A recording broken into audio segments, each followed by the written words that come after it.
Tonight I'm going to take you to Cupertino's only radio station. We'll meet Lieutenant Don Kennedy and Sergeant Ken Bush and learn how concerned citizens can assist law enforcement officers. For those who are new to the area, we'll learn about the Newcomers Guide from publisher Jack Doscher. But first, my guest is a woman who has faced some incredible crises as Cupertino Union School District's superintendent. Yvette del Prado is here today to tell us about some of the changes for the school district. First of all, SB 813, the education reform law, passed last year, has something to do with some of these changes. Yvette, could you tell us about those changes? Certainly, Dorothy. Yes, SB 813, of course, is a catalyst for some of the changes, even though I must say that Cupertino has been involved in changing its schools in order to improve what it delivers to children before Senate Bill 813. Specifically, it means 4 longer school days for the youngsters, so we're extending the school year by 4 days. It means more minutes of instruction every day and every week for our youngsters in grades K to 8. It also means exciting new programs like the Mentor Teacher Program, and I think the state of California is assuming national leadership in implementing the Mentor Teacher Program. Those are 3 very specific changes, and I'm particularly excited about all of them, including the extended school day for our children. I think it's right and long in coming. I'm really interested in the idea of a mentor program. Yes. Could you explain that one to us?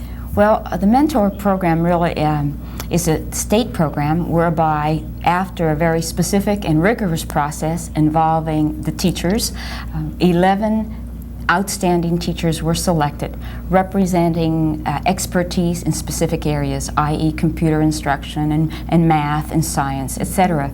These teachers, in a way, are teachers of teachers. They will be involved in helping their peers build on their skills.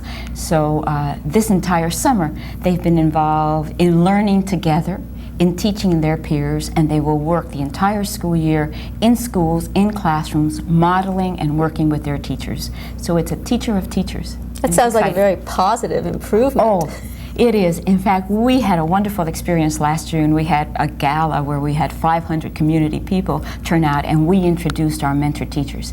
What it's done for our profession, the fact that, you know, people recognize that we have that caliber of professional among our midst.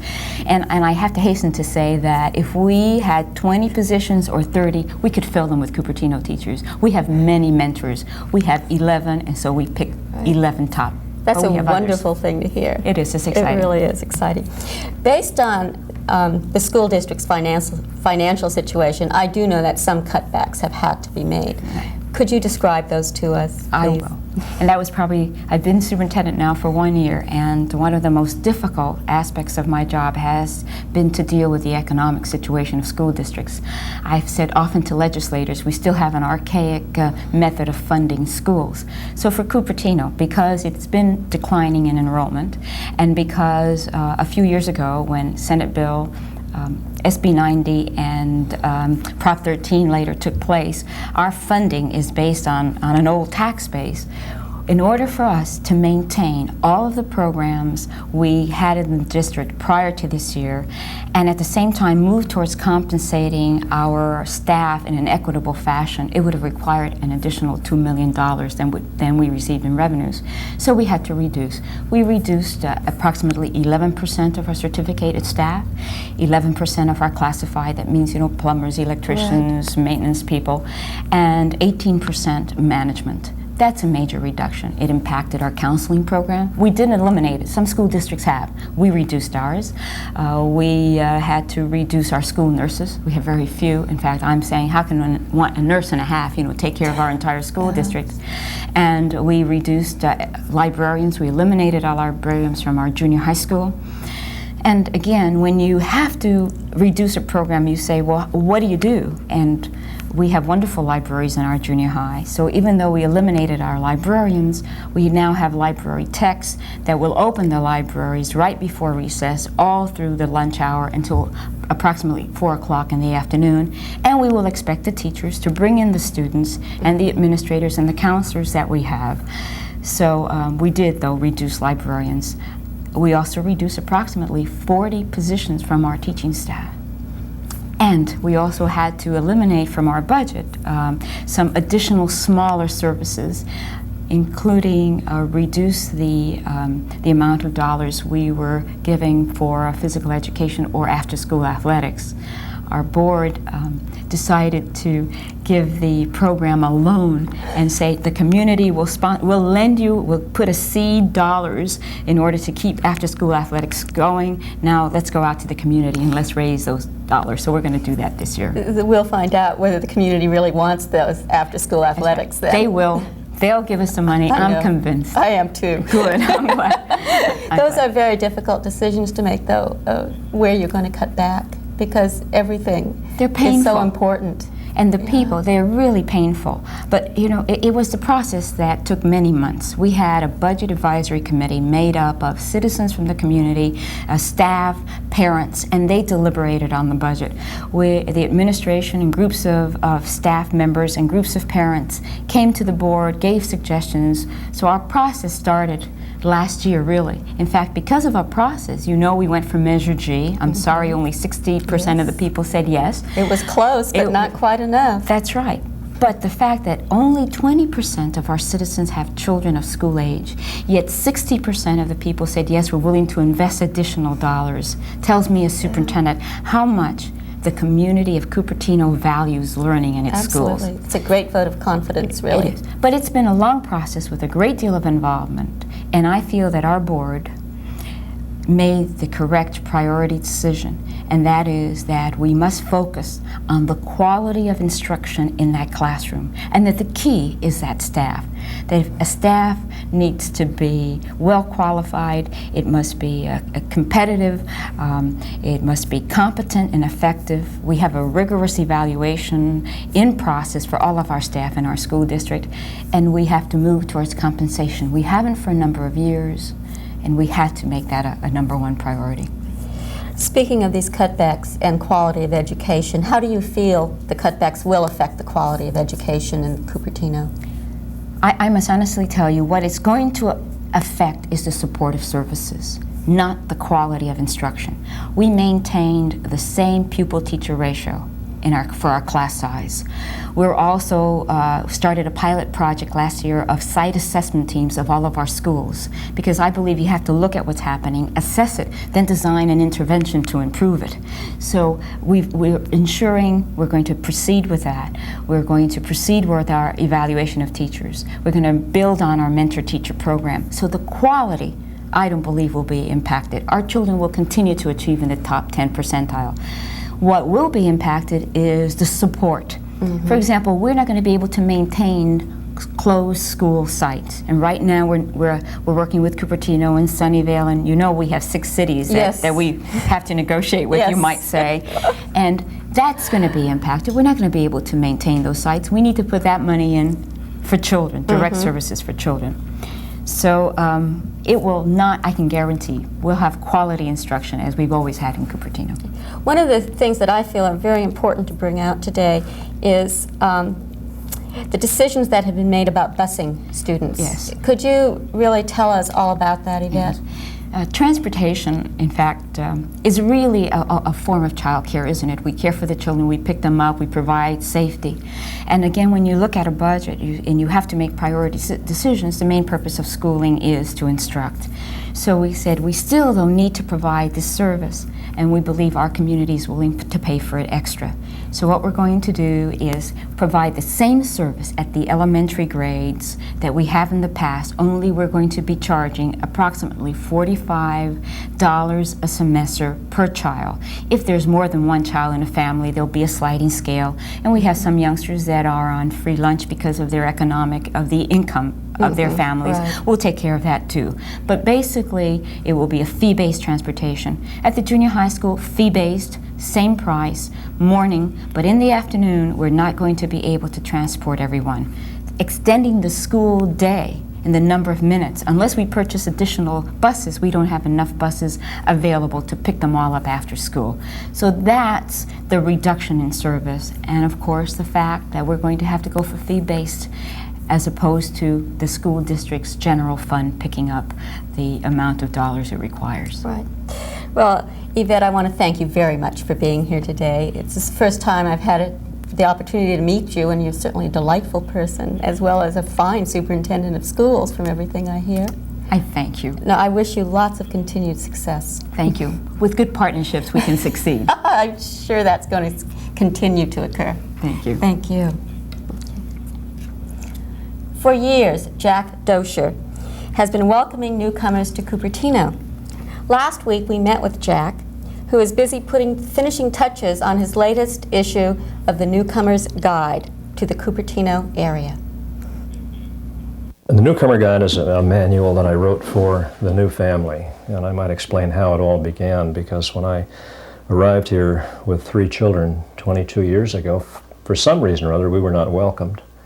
And we found our way around, where to ski and, fish and picnic and so forth. And I thought, gee, being in the advertising agency business and the publishing business, if I could just sit down at a typewriter and put together all of the things in a manual form that I thought a new family would like to know about, that it could be a viable publication on an annual basis. Of course, when one buys a house, one's name becomes public information, so we get the list from the recorder's office. Getting the list was one thing. Creating the editorial content with the whole realm of varied interests that a new family would like to know about when they first arrive. And then selling the advertising space to pay for the whole project was the thing that needed to be done. I did start it in Los Altos and met with success, and having created the format, I continued that same format with, of course, all the total edit changes in Cupertino for the Cupertino market. And now the Los Altos book is 18 years old, 18 editions behind me, and Cupertino is 16 years old. This is the 16th edition, and I'm now working on the 17th annual edition, which will be published in September. When you first move in, I'm sure you'll agree, from, let's say, New Jersey, it's all brand new to you. Everything's new. You thirst to find information to help you feel at home, to get acclimated most quickly. So if you don't mind, I'm going to go real quick through this. Cupertino, its history, Santa Clara County, how it relates. Some people do live in the county. Education, our public and adult and parochial school education system, community colleges. We didn't know, for example, that our 3 kids could go to the community college without my paying tuition. It was a wonderful surprise. All about De Anza College on this spread, and then there are other universities in the area. Medical facilities, where do you go when you get sick? Cultural activities, community activities. There's the parade of the Tournament of Bands coming down Stevens Creek Boulevard. City parks and recreation, that's the one we talked about having to be rewritten every year. Then we go on into parks and beaches and how to get there. And in sports, I've covered every interest that I think any family would logically have as a group. Hunting, fishing, camping, skiing. And I've skied all those mountains, and I've done all these things, and I've camped at all these places. So being the writer, I can write with authority. And then lastly, nearby places of interest, including our missions and up on Mount Hamilton, the wineries, Villa Montalvo, and then lastly down to Carmel. And then there's a map in the back where it shows the part of Cupertino, the part of the Cupertino market that is indeed San Jose by address. They also get copies of this book. And then there's an index here to help people find their way around by the characters there of the alphabet, so that when one sits down and reads this little book for maybe an hour, one suddenly has a wealth of knowledge at one's hand. And so that's what it's all about. This is just a little note. May I read it?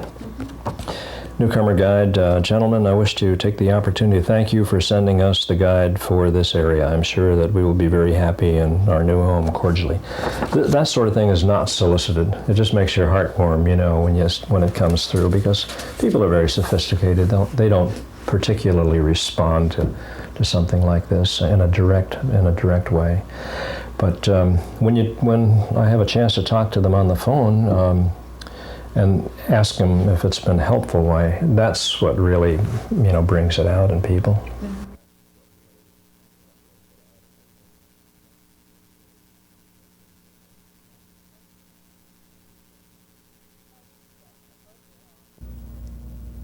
My next guests are both involved in law enforcement. Sergeant Ken Bush is with the Santa Clara County Sheriff's Department, and Officer Don Kennedy is a police officer in Foster City and a resident in Cupertino.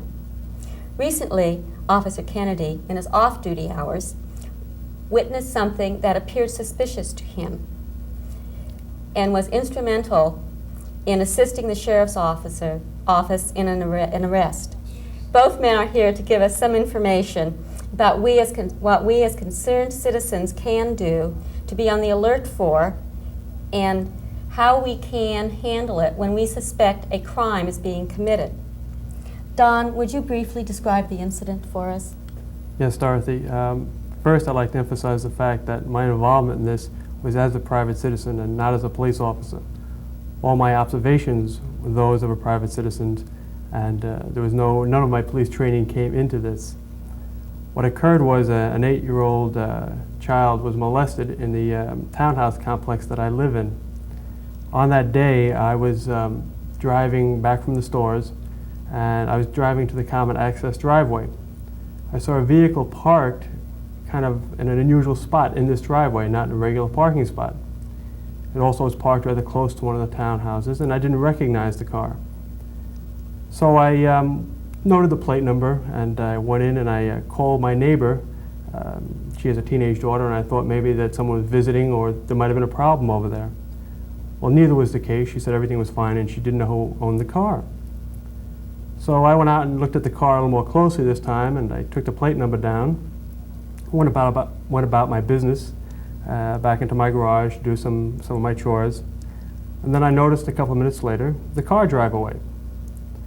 Didn't think too much of it, but I had written the plate number down, but you know, that was all. Moments later, the 14-year-old teenager next door who I had called, who babysits, turns out, for this young child who was molested, came in to me and said that the 8-year-old had just come to her telling her a story about this man pulling her clothes off her. I immediately had the child brought to my home, and we were able to get the full story from her. I had her bring me back to where she had last seen this individual, and it was right where this car was parked. I called the sheriff's department. They immediately responded out. I gave them a description of the individual and the vehicle.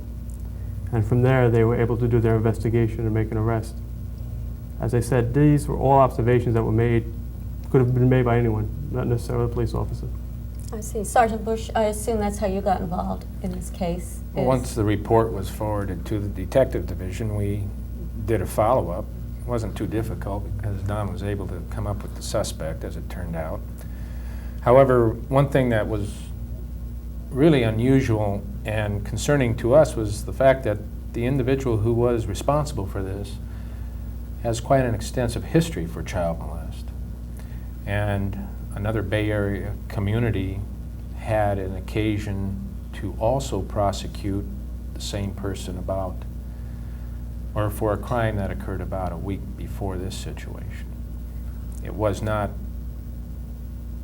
unusual for this type of act to be throughout the community, and that's why it's really helpful when we do have people who are concerned about what goes on in their complex or what goes on in their neighborhood to be aware of it. Well, I know the citizens of Cupertino are very conscious of that kind of thing. We do, I believe, have one neighborhood where they do have a neighborhood watch program that's very active at this time.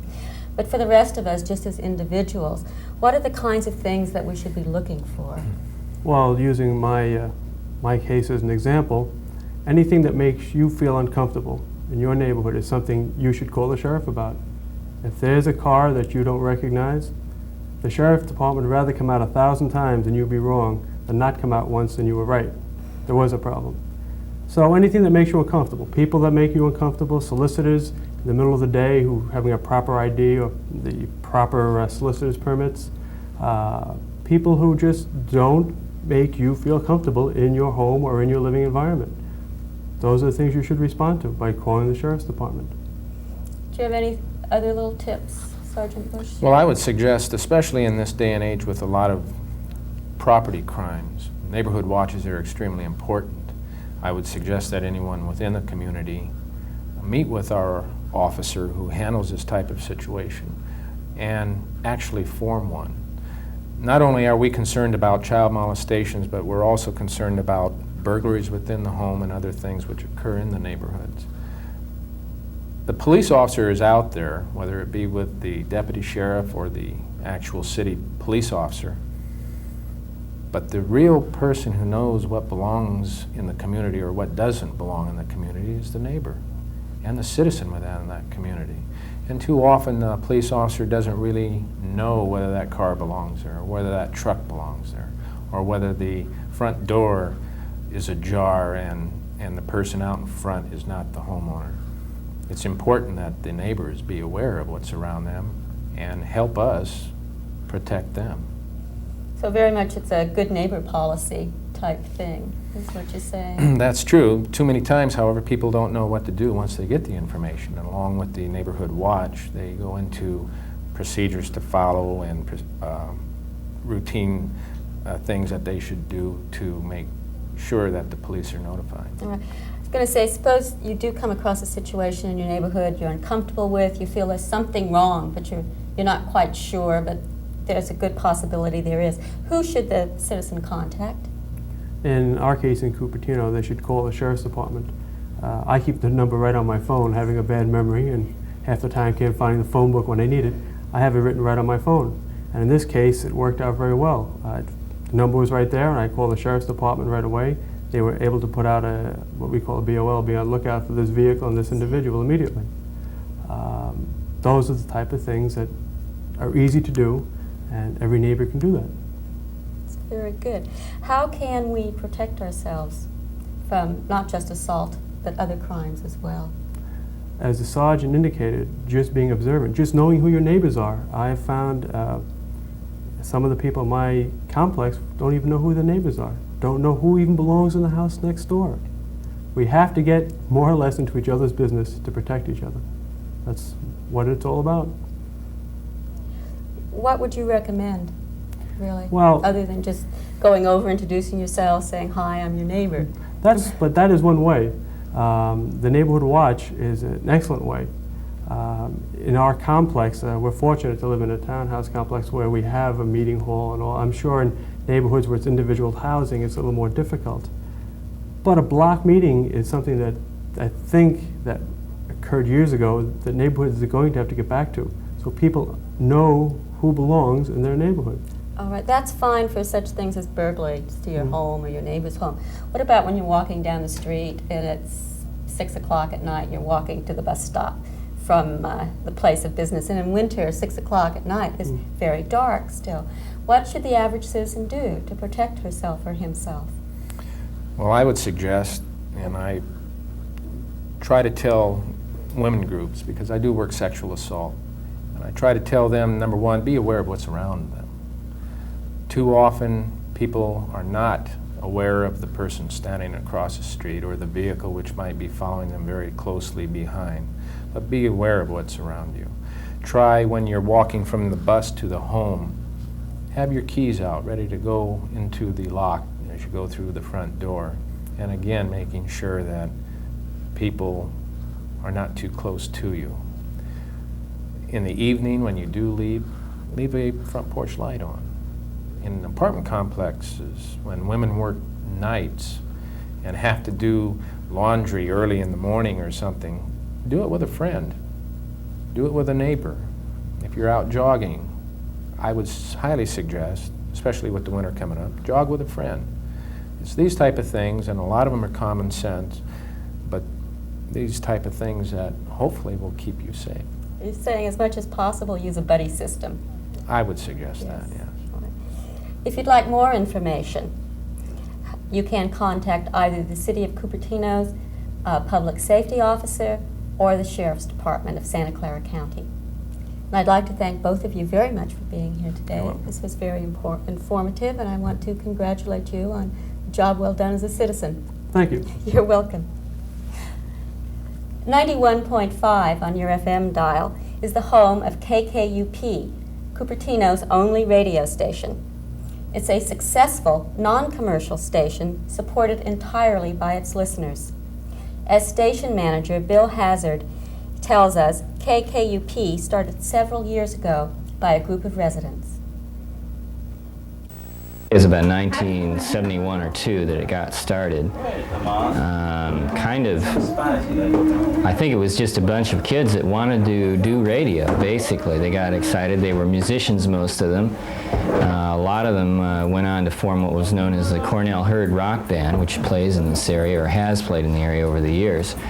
And so it was started by those young people in those days, and it was a volunteer station in the very beginning and remains that as the backbone principle of the station even today. All of our people are not paid in order to do programming on KKUP, and so it started in that vein, and that is held pretty much true. All the programmers here are volunteers.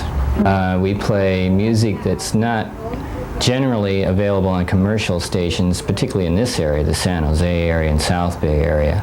That means jazz, ethnic music, music from other countries, blues, reggae, a little bit of rock. We do represent it, although it's not one of the focusing of our program, because there's so much of that elsewhere, old and new rock and everything. So jazz, reggae, folk music too, we hold on to that tradition. Bluegrass music, we have music Persian Heritage Show, Assyrian music, all kinds of music from around the world, really. The best part really is the fact that here we have an all-volunteer station where no one is getting any kind of monetary reward out of it. That people who are involved with the station tend to be people who enjoy doing this kind of work. And as Tomas was saying, very often these are people who are very intensely involved with the material which they program, whether that be music or community affairs programming. And that this shows in the kind of program that they come up with, rather than somebody working for a commercial station, for instance, putting in a 6-hour shift every day and making a living at it. It's just simply not possible to maintain that intensity on a day-in, day-out basis. But here at KKUP, we have some 60 different programmers, over half of them musicians, who do a once-a-week program and enjoy it. It's a lot of fun. And I feel for my part, I've gotten a lot out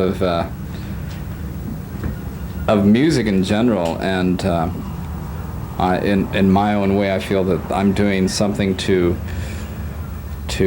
broaden the scope of the general public's ears, what they hear, and hopefully turning people on to some fine classical guitar music. Rather than just normal, everyday stuff. KKUP has faced a number of challenges over the years, the most recent being the need to find a new location. The City of Cupertino, who owns the building, has decided to sell the Monte Vista property.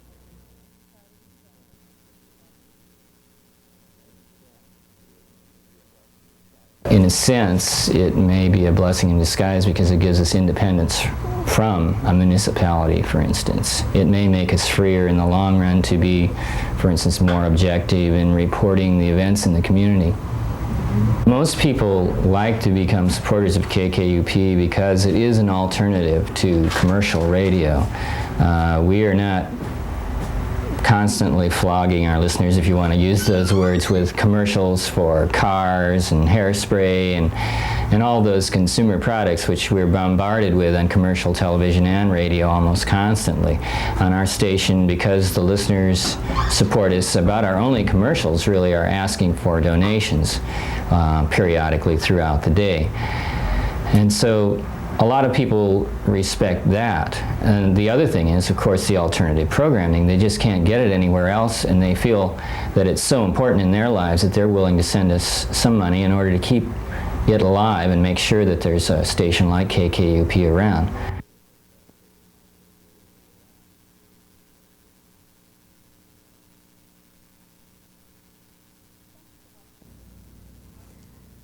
Thank you for watching Cupertino Insight. In 2 weeks, we'll bring you Olympians from Cupertino and much more. Thanks again, and good night.